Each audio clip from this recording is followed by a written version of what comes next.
Alhamdulillah, semoga pembacaan zikir al-maqsurat ini bisa membuat berkahnya kita di majelis ini dan juga satu harian ini. Jadi kalau bisa ini dibaca setiap hari. Setiap hari namanya zikir al-maqsurat. Ada banyak yang tanya, Panas, kalau zikir-zikir harian apa yang bagus? Ya, salah satunya adalah al-maqsurat ini. Al-maqsurat ini maksudnya al-maqsur, artinya hadis-hadis sahih yang dikumpulkan menjadi zikir, ya. Yang insya Allah akhirnya kalau sudah baca zikir ini, ya, insya Allah dibebaskan dari api neraka, dimasukkan ke dalam surga, dibebaskan dari siksa kubur, di dunianya dibebaskan dari hutang, ya, dibebaskan dari rasa sedih, dibebaskan dari godaan jin, dibebaskan dari godaan sihir, dibebaskan dari orang-orang yang dengki, ya, dibebaskan dari segala kesulitan kehidupan. Masya Allah ini, ya. Jadi al-maqsurat ini semuanya sudah termaktub di dalam zikir al-maqsurat ini. Baik Bapak Ibu, alhamdulillah kita lanjutkan dengan kajian kita pada kali ini, menjemput rezeki semudah tersenyum, ya. Nah, karena kajiannya menjemput rezeki semudah tersenyum, kita harus senyum dulu ininya. Coba mana senyumnya yang bagus mananya. Semuanya harus senyum dulu. Senyumnya 227, 2 cm ditarik, ya, ke kanan, 2 cm ditarik ke kiri. Jangan 2 cm kanan, 1 cm kiri. Itu namanya manyun. 227, 7 detik. Ini namanya senyum pramugari. Jadi kalau pramugari dipanggil, Mbak, ya, dia belum ngomong udah 227. Ada apa? Nah, dihitungin 7 detik baru ngomong. Tea or coffee? Nah, jadi harus 227. Jadi sebelum kita mulai, kita senyum dulu, ya. 1, 2, 3.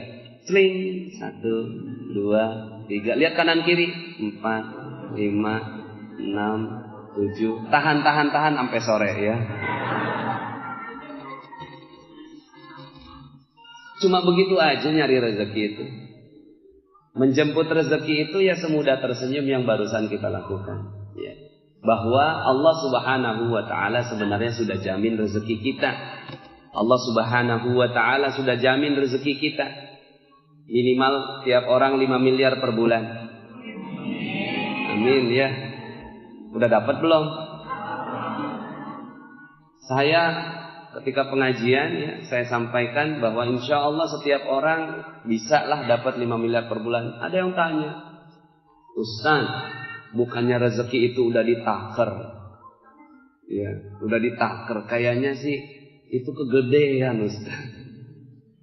Ya, bukannya rezeki itu udah ditakar? Kalau ketika kita lahir, maka sudah dihitung apanya? Ditetapkan apanya? Ajalnya, apanya? Rizkinya, kemudian jodohnya, kemudian, ya, takdirnya di surga atau di neraka sudah ditetapkan oleh Allah Subhanahu wa ta'ala. Udah ditakar, Ustaz, rezeki itu, ya. Ya, takaran saya begini kali, Ustaz. Kemudian saya jawab, benar, rezeki itu udah ditakar. Sekarang saya balik nanya, ente udah tahu belum takaran rezeki ente? Ya. Kan dia bilang rezekinya udah ditakar.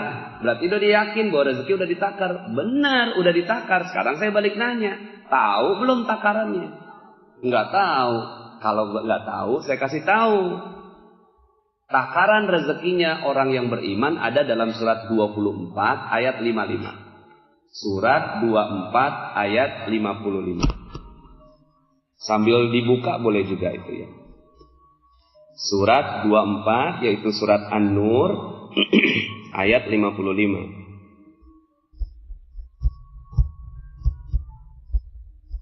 A'udzu billahi minasyaitonir rajim. Kita baca sama-sama, ya. Saya bacakan, Bapak Ibu mengulangi. Bismillahirrahmanirrahim. Yuk. Wa'adallahu alladhina amanu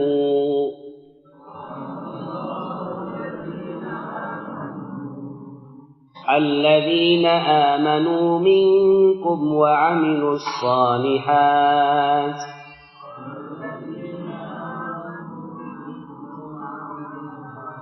Mana suaranya ini? Wa'adallahu alladzina amanu minkum wa 'amilus shalihat.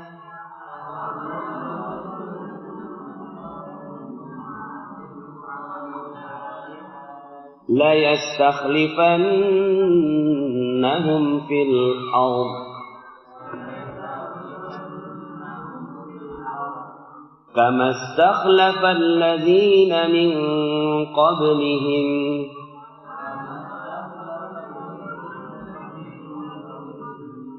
wa la yumakkinanna lahum dinahum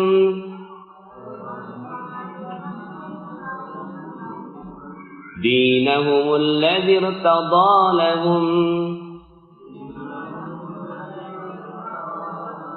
wa la yubaddilannahum min ba'di khawfihim amna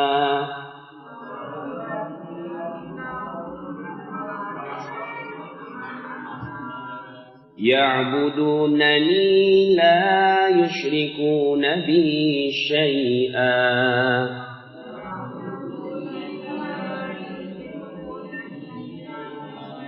وَمَنْ كَفَرَ بَعْدَ ذَلِكَ فَأُولَئِكَ هُمُ الْفَاسِقُونَ.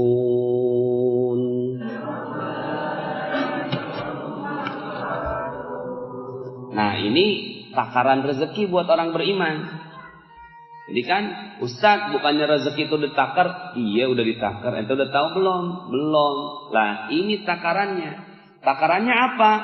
Allah telah berjanji kepada orang yang beriman di antara kalian dan beramal soleh, la yastakhlifannahum fil ardh, akan Allah jadikan kalian berkuasa di muka bumi. Akan Allah kasih kejayaan, kemuliaan, kehebatan, ya, untuk kalian di muka bumi. Kama stakhlafal ladzina min qablihim, sebagaimana orang-orang yang sebelum kalian telah dikasih kemuliaan, kejayaan, kekuasaan di muka bumi. Siapa sebelumnya? Sebelum kita siapa? Nabi Adam, Nabi Sulaiman, Nabi Daud, ya, ini raja-raja yang dimaksudkan di dalam Al-Qur'an. Kita kan pegangnya Al-Qur'an, ya. Buku-buku sejarah yang kita pegang Al-Quran. Maka orang-orang yang disebutkan di dalam Al-Quran itu akan jadi standarnya kita untuk kekayaan. Maka setiap orang, kalau Nabi Sulaiman, ya, seluruh dari ujung barat sampai ujung timur. Kalau kita 5 miliar per bulan nggak apa-apa lah ya. Ya Bu? 5 miliar per bulan nggak apa-apa lah ya. Nggak kecewa nggak ya? Nggak nguasai bumi nggak apa-apa, yang penting 5 miliar per bulan, betul ya Pak ya? Kama stakhlafal ladzina min qablihim wa la yubaddilannahum, ya, wa la yumakkinanna lahum dinahum alladzi irtada lahum wa la yubaddilannahum min ba'di khaufihim amna. Dan ya, bukan hanya sekedar mereka dapat rezeki berkuasa, tapi meneguhkan agama mereka. Ya. Karena gini, ada orang kaya, tapi ya kayanya kaya terbatas. Gaji 100 juta sebulan. Kemudian sakit-sakitan, cuci darahnya 40 juta. Mau?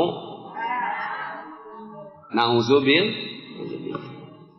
Gaji 50 juta, cuci darah 40 juta, anak kena narkoba, istri diambil orang, suami selingkuh, kemana-mana banyak musuh, rumahnya pagarnya tinggi, dihina orang, kemudian mati masuk neraka. Mau begitu? Jadi raja sih, tapi kemana-mana banyak musuhnya. Enak? Gak enak. Makanya Allah sebutkan di sini, sudah dikasih berkuasa, diteguhkan agama untuk mereka. Subhanallah, itu namanya kaya tanpa batas. Kaya tanpa batas itu kayak apa? Kaya tanpa batas itu gaji 5 miliar per bulan, badan sehat luar biasa, istri taat dan setia, suami nggak nikah lagi, anak-anak hafiz-hafizah, sahabat yang banyak di mana-mana, rumah nggak perlu pakai pagar, nggak ada kuncinya, saking udah orang kaya, ambil semuanya, ya, mati masuk surga. Mau seperti ini? Lah ini standarnya, standar yang Allah Subhanahu wa Ta'ala sebutkan, ya. Kemudian wala yubaddilannahum min ba'di khaufihim amna, dan mengubah kehidupan mereka dari yang takut menjadi aman. Takutnya gimana? Takut dikejar debt collector, takut diusir dari rumah kontrakan, takut nggak bisa bayar cicilan, takut nggak bisa bayar utang, takut orang nggak mau bayar piutang, takut proyeknya nggak jalan, takut dipecat sama perusahaan. Ini takut semua nih, rasa takut semua. Ada nggak perasaan itu sekarang? Mudah-mudahan enggak ya. Insya Allah sedikit-sedikit hilang. Maka Allah wala yubaddilannahum min ba'di khaufihim amna. Allah akan ubah kehidupan mereka dari yang tadinya takut menjadi aman, ya. Dari khaufihim amna, yang tadinya mereka takut menjadi aman. Masya Allah, ya. Ini aman, ini rasa aman ini mahal. Rasa aman ini, ya. Rasa aman. Kalau debt collector datang, gitu kan, iya silakan minum dulu. Saya nggak mau minum, maunya bayar. Tapi diberikan rasa aman, ya. Ini wala yubaddilannahum min ba'di khaufihim amna ya'budunani la yusyrikuna bi syai'an. Mereka menyembahku dan tidak sedikit pun mempersekutukan aku dengan apapun juga. Artinya sudah kaya, agamanya bagus. Ini standarnya. Nah sekarang, ya, udah kaya belum? 5 miliar per bulan udah dapat belum? Coba lihat di rekeningnya. Utsman bin Affan radhiyallahu an, beliau ini orangnya udah nggak ada, meninggal 1400 tahun yang lalu, rekeningnya masih hidup sampai sekarang. Orangnya udah nggak ada, rekeningnya masih hidup. Kita orang masih ada, rekeningnya udah mati.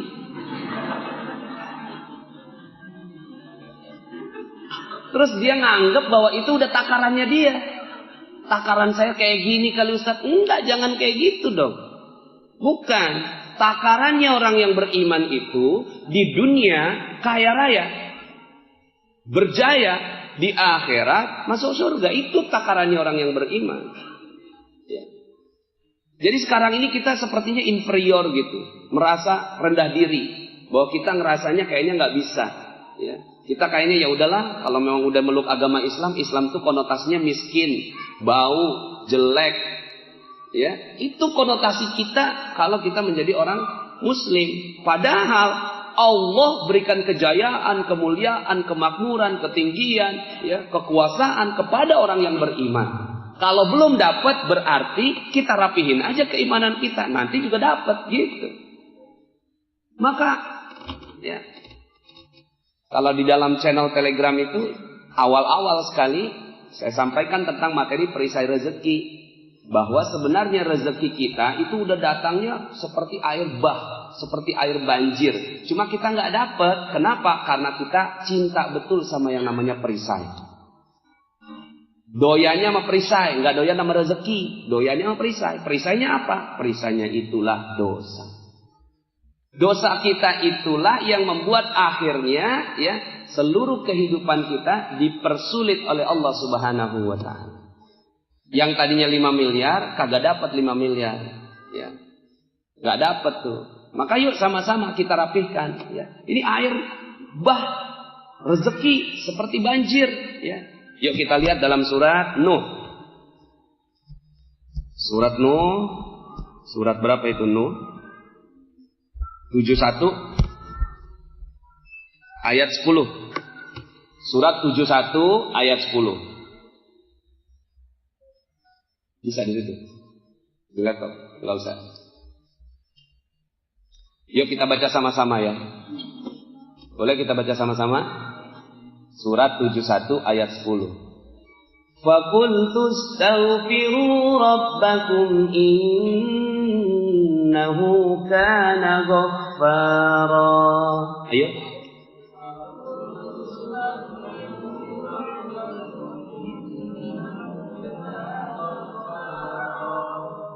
Yursilis samaa'a 'alaikum midrara.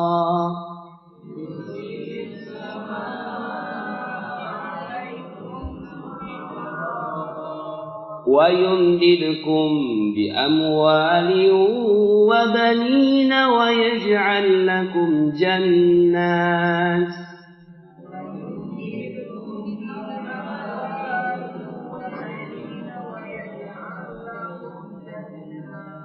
وَيَجْعَلْ لَكُمْ جَنَّاتٍ وَيَجْعَلْ لَكُمْ أَنْهَارًا.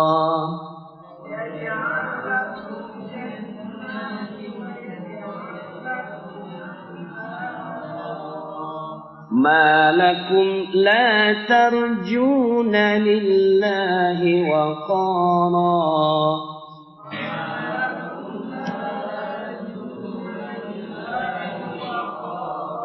وَقَدْ خَلَقَكُمْ أَطْوَارًا.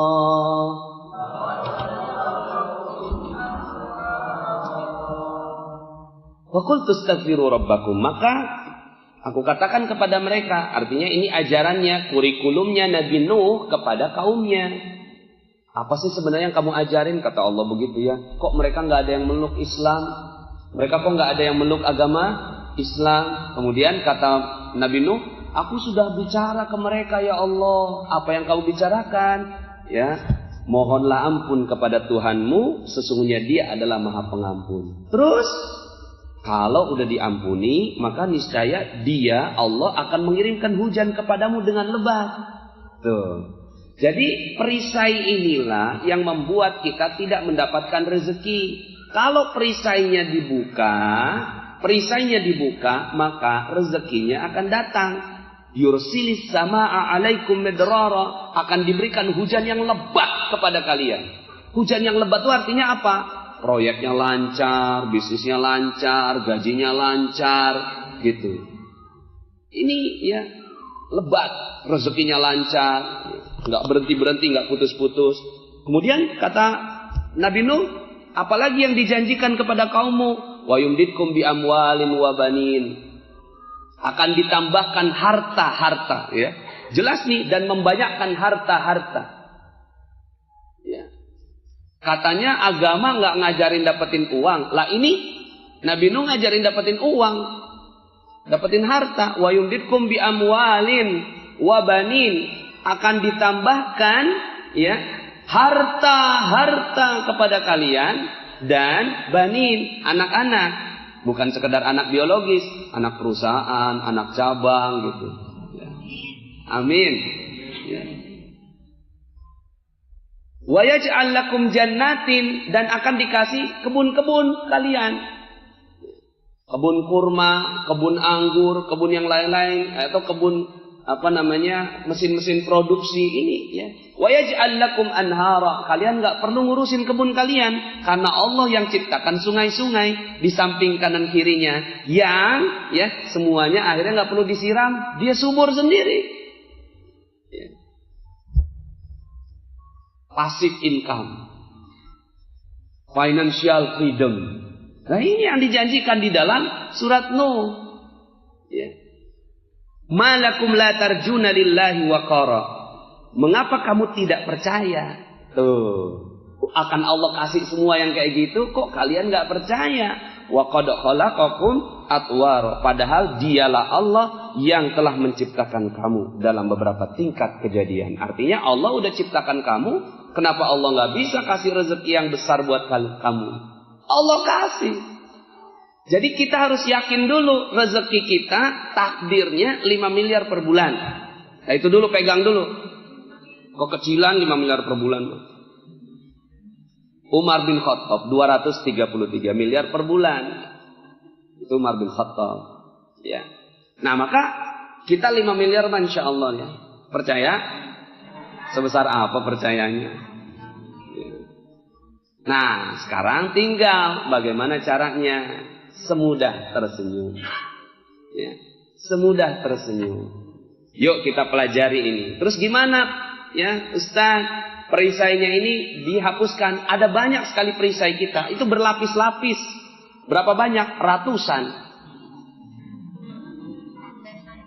Kayak iklan ya. Berlapis-lapis ini perisainya, berlapis-lapis, banyak sekali. Maka agenda kehidupan kita setiap harinya yang kita lakukan ya, fokus saja, lepasin satu lapis bawang itu, lepasin satu lapis. Maka kalau tuh lapisannya udah keluar semua, itu Masya Allah. Sampai apa buktinya? Buktinya itu sampai rezeki nggak ada habisnya datang pada Bapak Ibu semua. Sampai nolak-nolak, aduh jangan, udah cukup. Udah begitu belum sekarang? Coba sekarang ya, sekarang nih. Coba tarik napas dulu, Keluarin perlahan, keluarin. Sekali lagi tarik napas, tahan dulu. Tahan bener, tahan dulu, tahan. 1, 2, 3, sekuatnya, 4, 5, 6, 7, 8, tahan lagi terus, 9, 10, 11, 12, tahan lagi, udah nggak bisa, 14, 15, ya Alhamdulillah, itu rezeki barusan, rezeki, nafas itu rezeki, Allah paksa, kita nolak, malah kita nggak kuat, kita nolak. Nafas nggak kuat. Saking banyaknya rezeki Allah.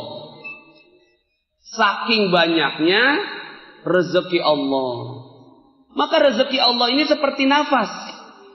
Sebenarnya kalau seandainya ini kita udah nggak tahan nafas, maka lancar semua rezeki datang sampai bilang cukup ya Allah, cukup. Emang nafas ini mau dihirup semua gitu? Benar, ini buat saya enggak kan? Masya Allah. Ya. Maka rezeki itu datangnya dipaksa masuk ke dalam diri kita. Kalau kita tahan, malah kita yang nggak nyaman. Nah sama, rezeki itu mau datang pada kita, cuma kita tahan pakai perisai. Perisai itulah dosa, makanya dosa nggak nyaman. Cuma selama ini kita terlalu cinta sama dosa, terlalu cinta tahan nafas, makanya nafasnya nggak datang.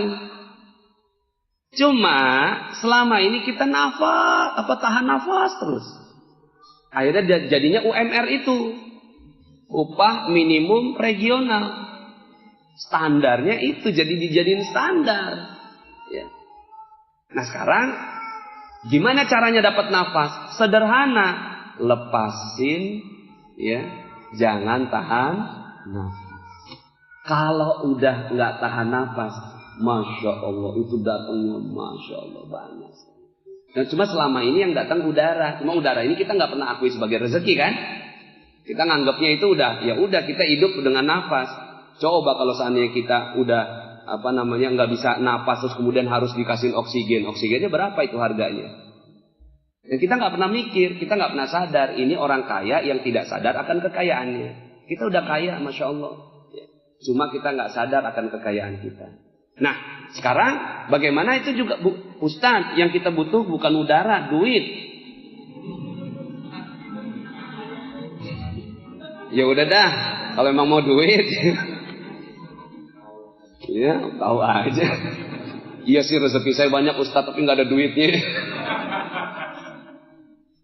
Nah, yuk sama-sama ya. Oke, nafas itu terus datang pada kita, tapi rezeki yang lainnya masih ditahan oleh Allah, mungkin karena perisainya ketebelan. Salah satunya ya, yuk sama-sama kita pelajari tentang terumbu karang. Saya mengulang-ulang materi terumbu karang 2 bulan yang lalu saya bicara tentang ini, tapi dipaketkan dalam 7 keajaiban rezeki, ya, 7 langkah keajaiban. Nah sekarang saya mau lebih dalam terhadap yang namanya terumbu karang ini. Terumbu karang ini gini Bapak Ibu. Mungkin ada sebagian di sini ya, tadi saya sampaikan pas di lift ini baru Ustaz, oh ya berarti belum dengar mungkin ya. Nah, saya ulang sekali lagi tentang terumbu karang. Allah titip rezeki. Nggak mungkin Allah kasihin langsung rezekinya, dititip.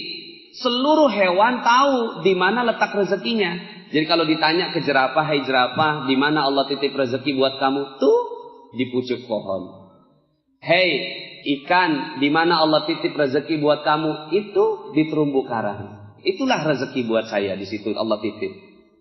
Hei monyet, di mana Allah titip rezeki buat kamu? Itu di pohon pisang. Pada tahu.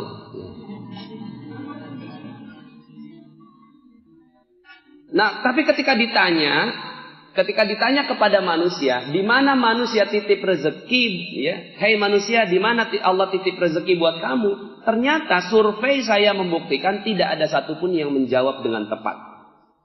Tidak ada yang mampu menjawabnya dengan tepat. Ada yang bilang rezeki saya dititip di mana-mana, saking di mana-mananya nggak jelas. Akhirnya ya udah belingsakan itu, ya. Lari sana nggak dapat rezeki, lari sana kan di mana-mana. Akhirnya dia nggak fokus. Ada lagi yang dibilang di tambang, di minyak, di bank, ya, di pekerjaan dan seterusnya. Padahal sederhana sekali. Fahami aja konsep ini, maka mendapatkan rezeki semudah tersenyum. Allah titip rezeki di kemuliaan dan kebahagiaan orang lain. Ketika orang lain mulia dan bahagia, disitulah dapat rezeki. Sederhana. Ya. Allah titip rezeki di kemuliaan dan kebahagiaan orang lain. Maka, kalau si jerapah ditanya, hei jerapah, kamu mau nggak merusak pucuk pohon kamu? Mau nggak si jerapah? Nggak mau. Hei ikan, mau nggak kamu hancurkan terumbu karang? Mau? Nggak mau. Tapi manusia, ada nggak manusia yang menyakiti perasaan manusia lain? Ada? Tuh. Ya. Akhirnya dia cari kerja nih. Saya mau cari kerja Pak Nas. Saya mau kerja Ustadz. Ya silakan coba cari kerja. Pas nyari kerja kanan kiri warawiri, ya cari lowongan nggak dapet. Kenapa? Karena ternyata kepalanya ini dia nggak mau membahagiakan orang lain. Jangankan bahagiakan orang lain, orang tuanya aja pernah tersinggung sama dia. Ya nggak mungkin Allah kasih rezeki itu perisainya, dan dia cinta betul sama perisai itu, cinta betul nyakitin orang lain. Raja Salman datang, bukannya bersyukur, malah berantem di Facebook. Raja Salman datang mau 300 triliun Bapak Ibu, Masya Allah. Kenapa Raja Salmannya datang? Kita nggak tahu adab.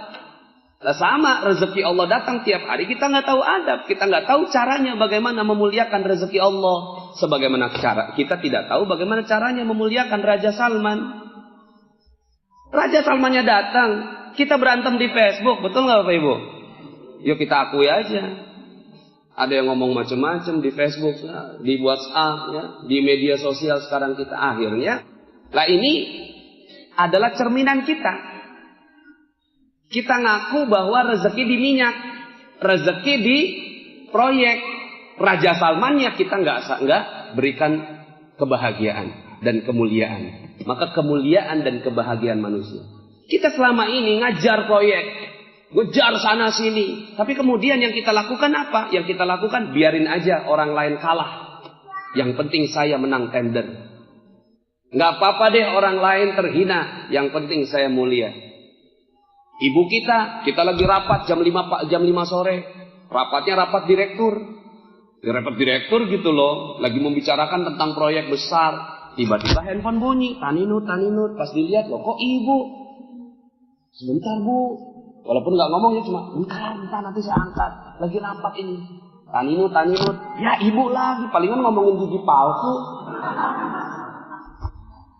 Taninut. Ya ibu lagi. Matiin. Bentar nanti saya akan telepon. Rapat. Mau bicarain proyek. Karena dia pikir rezeki itu di proyek. Tiba-tiba ibu di ujung telepon sana meneteskan air mata. Tes. 1 tetes. Tega banget. Ibu cuma mau nanya di mana gigi palsu ibu.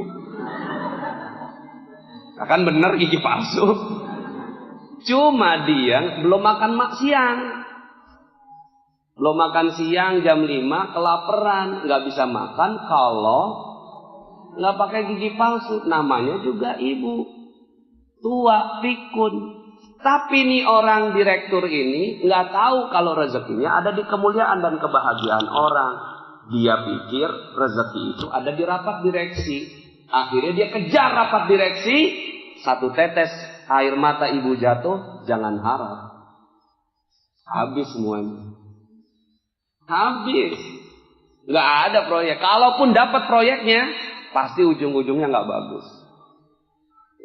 Nggak bagus. Maka sekarang coba kita lihat berapa banyak orang yang sudah kita sakiti. Itulah perisai rezeki kita. Berapa banyak orang yang sudah kita sakiti, kita ngomong, nggak ditaker ngomongnya.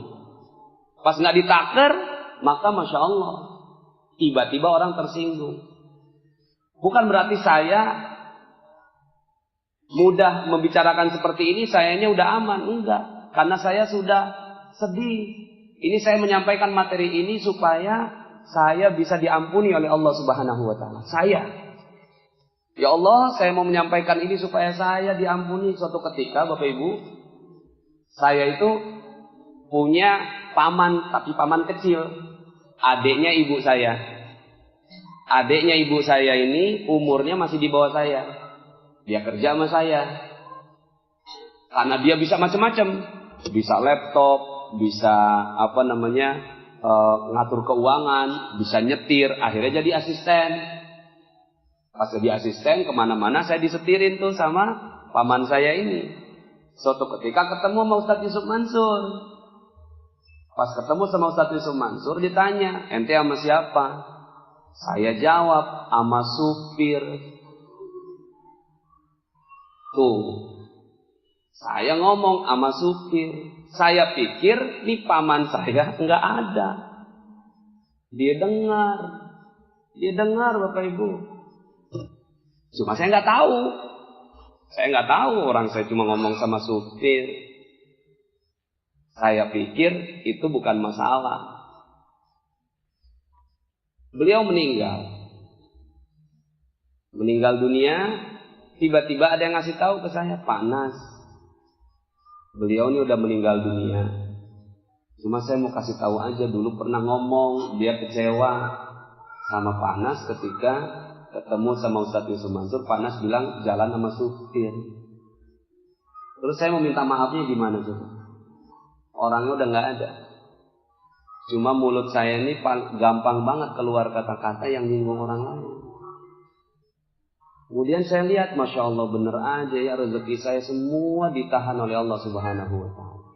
Karena mulut saya ini gampang banget ya, menyampaikan hal-hal yang menyinggung perasaan orang lain.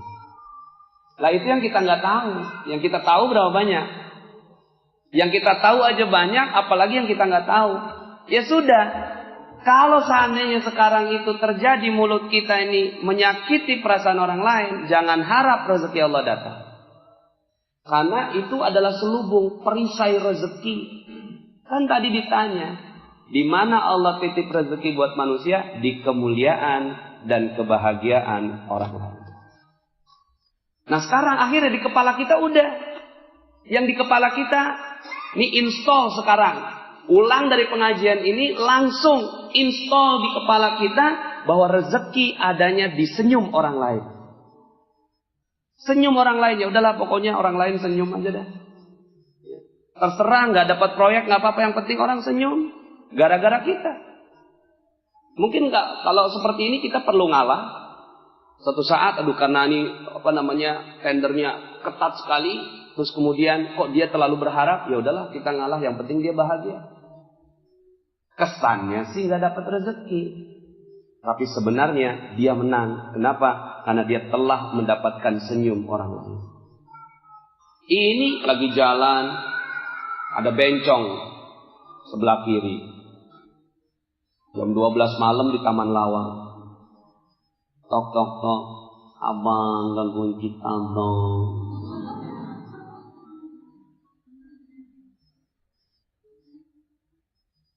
Negor enggak. Ngorder enggak. Malah di kepala kita ngomong gini, ih jijik, ih neraka, Ih, kaumnya Nabi Lut. Ih. Apa yang terjadi? Yang terjadi rezeki hilang. Karena kita sedang menyakiti perasaan orang lain. Kan kita nggak ngomong.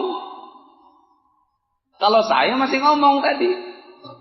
Tapi Masya Allah. Yang kayak gini aja kita udah nyakitin perasaan orang lain. Kenapa? Karena kita tidak memuliakan dan membahagiakan. Nah sekarang gimana caranya memuliakan dan membahagiakan bencong?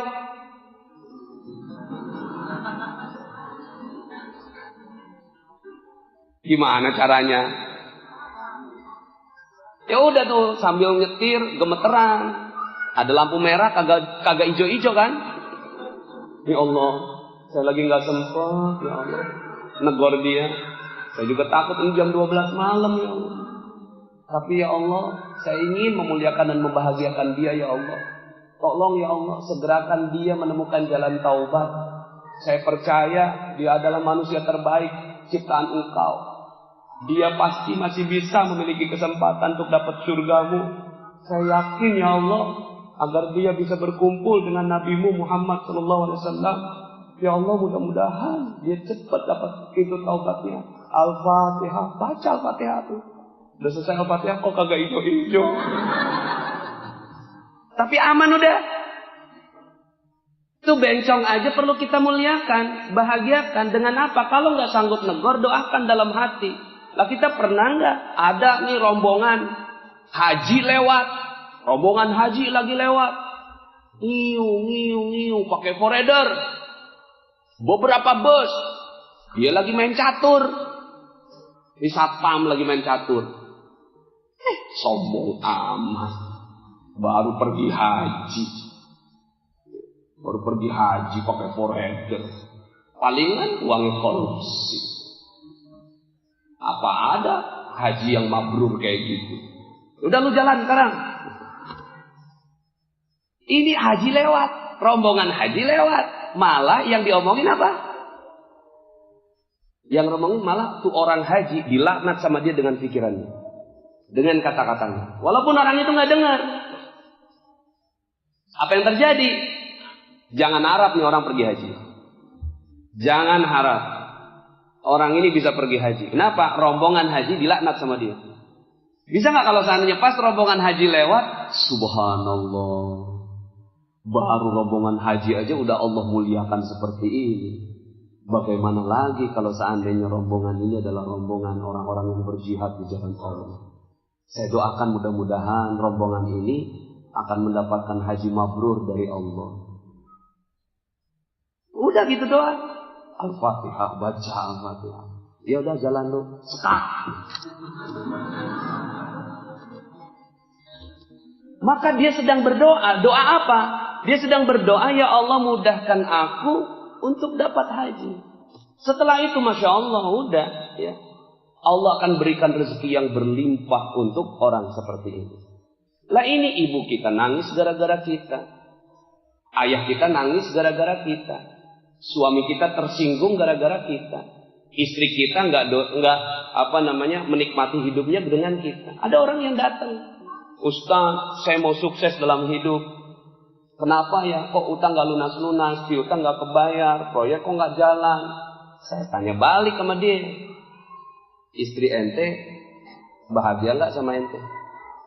Apa Ustaz? Dia nanya kayak gitu. Maksudnya Ustaz? Ditanya maksudnya, padahal pertanyaan sederhana. Istri ente bahagia nggak sama ente? Gini Ustaz, ana lagi nanya utang Ustaz. Kenapa ya utang anak kagak lunas, piutang ane kok kagak dibayar orang, proyek kok kagak selesai. Iya, anak tanya, istri ente bahagia nggak sama ente? Kayaknya kagak nyambung deh Ustaz. Ini begini nih. Dia merasa bahwa pertanyaannya nggak nyambung, padahal bagi saya itu banget. Enggak gini. Ane sebelum jawab permasalahan ente, Ane mau tanya dulu, istri ente bahagia nggak bersama dengan ente? Enggak, benar nih, benar. Ya udah pasti. Jangan harap utang ente lunas, piutang ente kebayar. Sementara istri ente aja nggak bahagia bersama dengan ente. Ya udah, sederhana kok nyari rezeki itu. Kita selama ini cari proyek, cari tender, cari gaji, cari komisi, cari persenan, kemana-mana. Tapi orang-orang di sekitar kita itu ya nggak bahagia karena kita. Semua orang itu menangis karena kita, kecewa karena kita. Maka ya sudah, ibarat terumbu karang, ikan rezekinya di terumbu karang. Ya, setiap kita melukai perasaan orang lain seperti kita ngebom, Bapak Ibu. Habis itu terumbu karangnya. Habis terumbu karangnya. Habis terumbu karangnya. Kemudian kita berharap mendapatkan terumbu karang yang baru. Padahal setiap saat yang kita lakukan adalah menghancur-hancurkan terumbu karang. Bisa? Gak bisa. Maka nggak penting proyeknya apa, nggak penting produknya apa, nggak penting rezekinya berapa, persennya berapa, untungnya berapa, ya, nilai proyeknya berapa, nggak penting. Yang penting adalah apakah setiap kehidupan kita sekarang orang lain itu bahagia karena kita. Ini baru bahagia dulu nih, bahagia. Karena saya urutannya mulia dulu sebenarnya, dimuliakan dan dibahagiakan. Cuma bicara mulia nggak gampang, bahagia dulu deh gampang, lebih gampang. Berbicara tentang bagaimana membahagiakan orang lain. Maka itu yang dilakukan oleh para pebisnis-pebisnis yang diberikan rezeki oleh Allah. Walaupun rezekinya terbatas ya. Orang-orang yang ingkar kepada Allah kan bikin mic begini ya. Bikin mic. Bapak Ibu senang gak kalau dengar suara bagus kayak gini? Enak gak? Ya. Maka orang yang bikin mic ini memikirkan gimana caranya supaya orang kalau dengar enak. Kan ada mic-mic yang biasa tuh ya. Kalau saya bicara, ini capeknya di sini. Tapi saya ngomong kayak gini kok enak banget ya. Apalagi nanti kita tutup dengan Asmaul Husna nanti di akhirnya. Oh, Asmaul Husna kalau pakai gini, ya Allah, ya Rahman, ya Rahim, ya Malik. Waduh, enak ya. Sayanya aja enak. Ini nggak sampai pakai ada urat-urat di sini. Lah saya bahagia karena dia, ini orang yang udah bikin begini, bahagiakan saya, bahagiakan Bapak Ibu semua. Maka dia pantas dapat rezeki Allah. Cuma rezekinya terbatas. Di dunia dapat rezeki, di akhirat belum tentu. Kecuali kalau dia masuk Islam. Dia bikin handphone, kita semua suka dengan handphone. Dia bikin WhatsApp, penemunya WhatsApp sudah bahagiakan. Berapa orang sih penemunya WhatsApp ini? 1 miliar orang. Pada pakai WhatsApp semua? Padahal nggak kenal sama yang bikin. Gak kenal sama yang bikin. Tapi dia mikir gimana caranya supaya pengguna WhatsApp menjadi jauh lebih mudah menggunakan WhatsApp. Dia bikin kreasi macam-macam. Dia bikin gimana caranya supaya lebih cepat koneksinya. Dia bikin lagi gimana cara ngirim gambar. Dia pikir gimana caranya kalau gambar itu bisa dicoret-coret gitu ya. Sekarang ini kan bisa tuh. Kirim gambar kemudian dicoret-coret. Kasih crop, kasih macam-macam. Ini namanya kreasi bagaimana untuk membahagiakan para penggunanya. Lah kita pakainya gratis sampai sekarang. Dari mana rezekinya? Lah kita nggak ngerti itu. Ya pokoknya sekarang dia mikir gimana caranya 1 miliar manusia dibahagiakan oleh penemunya WhatsApp. Sekarang pertanyaannya, udah berapa banyak orang yang kita bahagiakan? Udah 1 miliar? Nah kalau udah 1 miliar orang kita bahagiakan, ya coba aja dikali 1 orang 1 juta, 1 miliar kali 1 juta berapa? Ya udah. Nah sekarang kita berlomba-lomba aja udah.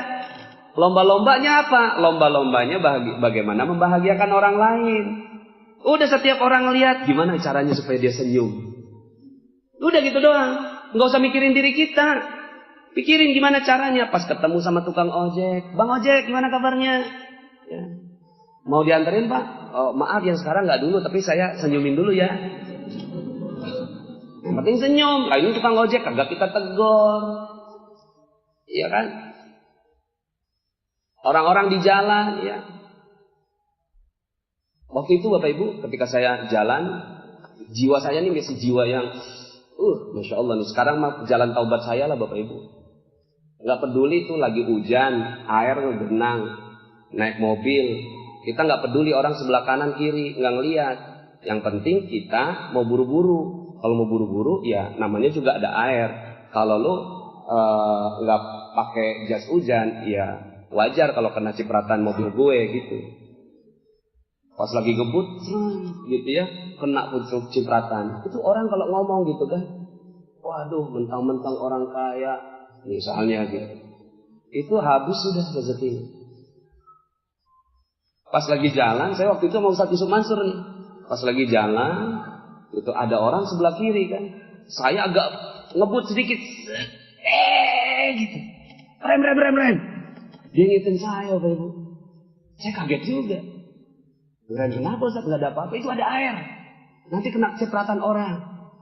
Nanti kita nggak tahu doanya dia. Masya Allah, sampai segitunya. Langsung, Masya Allah, dalam hati saya, ya Allah, saya nih pantesan aja rezeki saya habis. Saya nggak mikirin orang, yang saya pikirin diri sendiri. Gimana saya sukses, gimana saya bahagia, tapi nggak pernah mikirin gimana senyumnya orang. Gimana orang kalau seandainya kecipratan, tahu-tahu ada dia lagi pegang, ada dokumen yang dia lagi perjuangkan. Tiba-tiba kena cipratan air kita habis, kemudian dia nggak bisa mengurus dokumennya. Apa yang terjadi?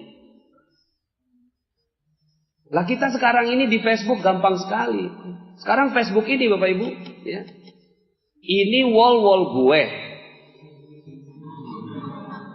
Lu dateng, ya siap-siap aja kalau baca kagak enak. Ada yang kayak gitu? Mudah-mudahan di sini insya Allah setelah ini, hati-hati pakai wall Facebook. Karena yang namanya Facebook itu bisa dibuka oleh semua orang. Dulu cuma temen aja, sesama temen yang bisa ngeliat. Sekarang semua orang bisa. Sekarang semua orang siapa aja, yang penting namanya lengkap itu udah dicari, ada tuh mukanya. Pas mukanya kita lihat, kita tersinggung sebagai orang yang baca. Dulu kita nggak pernah ngomongin tentang kafir, ya. Itu di lingkungan kita baca setiap hari. Bismillahirrahmanirrahim. Qul ya ayyuhal kafirun. Setiap hari kita baca. Katakan kepada orang yang kafir.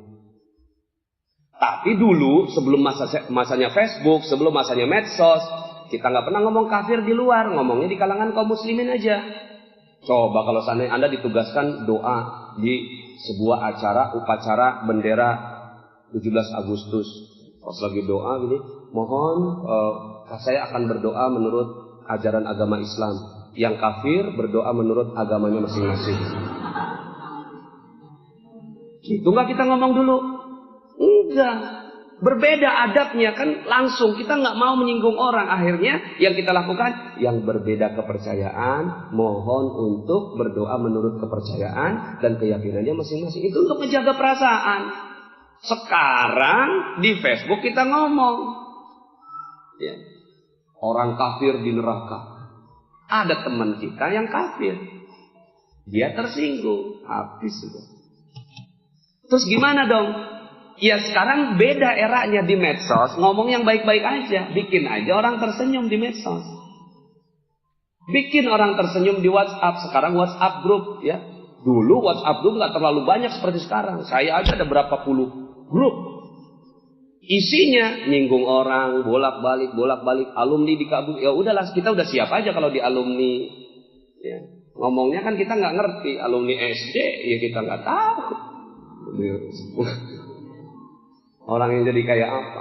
Akhirnya yang kita lakukan, kita sekarang ngejaga perasaan orang.